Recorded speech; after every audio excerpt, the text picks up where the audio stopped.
I'm about to show you something because you are my trusted student advisor. So I said, yeah, this is who you should show this to. And trust me, it's not crazy now, but you have experience at the main high school. So I said, yeah, Mm. show this to heaven. All right, it's a picture. What is that a picture of? What do you see? It looks like one of our pep rallies. All right, what else do you see? Um, I just see, I just see a lot of people standing up in the middle and the rest sitting down. All right, fair enough. Now I'm gonna show you another picture from the same event. Now, and I won't tell you what the event was. Okay. Oops, I went the wrong way. So there's picture one. There's picture two. Now, what do you see there? Um, More colored people, if you will, Okay. um, All right. standing up and stuff. It looks the same, but more people of color. All right. So I was given these pictures this weekend by a staff member, Mhm. and the staff member said that these were from a basketball game. Mm. The staff member then said that picture number two that you see here Mhm. was taken right after picture number one, and that they were in adjacent sections. This is why I'm showing it to you in a math class, because adjacent, that's a nice Mhm. math word. But adjacent means right next to. Mhm. So this section is right next to this section. Now, the reason why I show it to you without saying anything is you may look at this and see something totally different than what I would see. Mhm. You and I are both people of color, Yeah. but I'm a male, you're a female. So that difference may lead you to see something different than I would see. Mhm. I'm an old guy, you're a young lady. That difference may cause you to see something different. Mhm. Now, even our commonality, we are both of color, doesn't necessarily mean that we're going to see the same thing Yeah. because we're not the same person. Mhm. All right, I'm going to unpack what I just said. Now, that was a mouthful of stuff I just said. So there's this word. I think it's a big word, so I'm going to look it up. Yep, I'm going to look it up. And I think now I won't be able to put that on the screen. But the word is monolith. Monolith.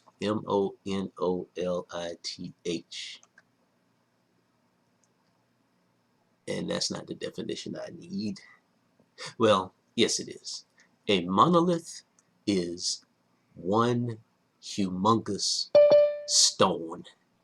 You get that picture? It's a big rock. Mhm. And there is a saying in the sociology world, I'll say this is where this comes from, that people of color are not a monolith, which kind of says in a creative way that even people who are seen as the same by other people, Mhm. they're not the same. They're not going to always think the same way, see the same things, want the same things.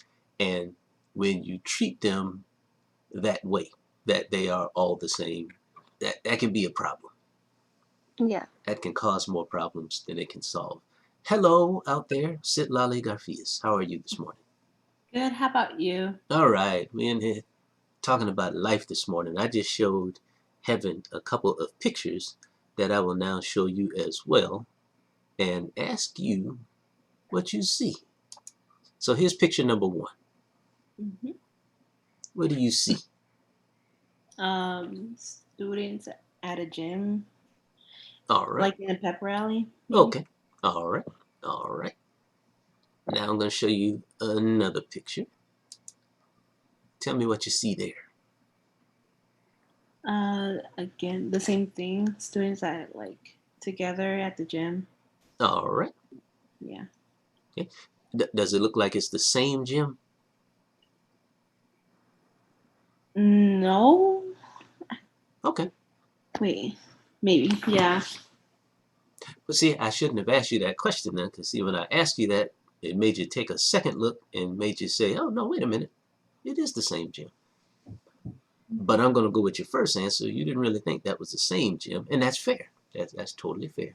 Totally fair. Now, as I was just telling Heaven, these two pictures were given to me by a staff member, and the staff member is actually a basketball coach. Like, I can share that, Heaven. He's a basketball coach, which means he's kind of got the best seat in the house for who is at the game, even though he's supposed to be paying attention to his team and their performance, right? Yeah. So he had his phone and he looked out and he saw these two photos and he said, wow, I need to take pictures of both of these because this is kind of wild. So, Sitlali, in picture number one, you see an audience of students that is predominantly white. Now, I can see that there are some people of color sitting towards the top, but the folks who are standing are pretty much all white people. Do you see that? Mm-hmm. Did you see that before I said anything, though? No. Okay, and that is fair. That is fair. All right, and in the second picture, you see standing largely people of color, students of color. Now, it's a small picture, so I wouldn't go as far as saying most of those kids are black because I can't tell. I really can't tell. I have bad eyes, and this is a small picture, so there's a lot I see, and there's a lot that I can't see, and even the things that I see, there's a lot I can't say about what I see with certainty because I wasn't there. This was provided to me. Mm-hmm. So I say all that to say this. Pictures are worth thousands of words. Yeah, they are. They are. And Yeah. pictures are also very much like the problems we study in math and the tests that we give in math. There's a lot you won't be able to take away from just a little picture. Now, by analogy, in the math world, I'm calling the problems on your tests, I'm calling those little pictures. I look at how you did one problem on one test. There's not a lot I'm going to be able to tell from that one problem. I may need to look at a few other problems. I may need to talk to you about that problem and this approach that you took to it. There are not a lot of conclusions that I can draw. Is that a fair statement? Mm-hmm. Yeah. Is that a fair conclusion to draw? That there are a lot of conclusions that you really can't draw just from looking at stuff? Yeah. Yeah, so I was at a meeting yesterday where this picture was presented as an illustration of the separation that exists amongst students at the high school that pretty much parallels the separation between staff at the high school. And I haven't been around Marietta High School. I haven't been around Marietta High School long. I've been around the city for a long time, and I've been around the earth many, many, many times. So it's not hard for me to believe, yeah, that does appear to illustrate that there's a little separation anxiety, if you will, that exists in our school community. But as easy as it is for me to see that because of my experiences, it is even easier for me to see that that's not what everybody else is going to see. Yeah. You see? Mm-hmm. So if I were going to share this with somebody to make a point, that there I go with the math word again, I might not get that point across as well as I think I might, because as obvious as this situation might be to me, that's how unobvious it might be to someone else, it may be that unobvious to everyone else. Yeah. Am I making sense this morning? Yes. All right. Yeah. Am I making too much sense for a math class? That happens. That happens. No. All right. All right. Because here's the thing. What I just learned, right, as the teacher, Mhm. as your teacher, I am the foremost student in your class. You ever had a teacher tell you that? No. Yeah. As the teacher, I am the foremost student. What does that mean? That means I'm learning more than anybody else. And that's what makes me the teacher. It's not knowing more than everybody else.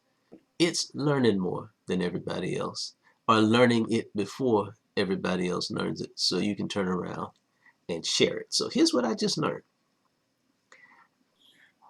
If I was the one that was trying to go to a staff member who is white to illustrate the problem and plight felt by many people of color in our school community, I have to brace myself that this picture may say absolutely nothing to them. Yeah. That is one reaction I should be prepared for. I would not be prepared for that reaction had I not shown someone else, shown one of my students. Now, see, there's a certain regard and trust I have for my students, and that regard and trust kind of focuses and centers around, hey, we see each other every day, or at least frequently enough, where we talk to each other and we figure that what we say to each other is authentic and true, at least a representation of my truth and your truth. We don't know what the truth is, but at least what I say to you, I'm telling you my truth, and what you say to me, you're telling me your truth, and I trust that. So if I show these things to you and just let you tell me what you see, and you tell me basically you don't quite see the same thing that I see, then I got to take that as authentic and give everybody else the room to see or not see whatever they see or don't see. Yeah. Now, if I showed that to a white person, let's say, that I have some consternation with, somebody who's annoyed me a little bit, that I'm trying to push that point across to, I can expect that they may react in a slightly different way. They may see what they see and Mhm. turn it into something totally different than what I see, just to keep our annoyance and opposition going. Now, that's a reaction I'm always prepared for. I'm always prepared for that one. The one I'm never prepared for is that I would show it to them and they would say, "Oh my God, we got to do something about this." I would Yeah. I would faint if I got that one. I would faint. I would not be ready for that. But at any rate, we are assembling as adults in our school community and just having some conversations about the state of things. And I attend as the gray head. Does that word mean anything to you young folks? Gray head. Yeah, gray head. Yeah, yeah. Just It says I'm the old. old guy. Yeah. Yeah, that's what it says. Now in my world, that age is secondary to the wisdom I'm supposed to have acquired in acquiring this head of gray hair. Mhm. So, what I've got to make sure that I do as the elder statesman is I've got to make sure that I'm imparting wisdom and caution in everything that I'm saying, because I have recognized firsthand, and I have witnessed that when you speak out and ruffle too many feathers, bad things happen. They usually happen to you or to whomever is Yeah. saying. So you learn how to read the room, take people's temperature. You learn how to listen and hear at the same time. And you recognize and realize that if you're listening and hearing, it's hard to do that and talk too. So sometimes your greatest noise, the loudest noise you can make, is to be silent Yeah.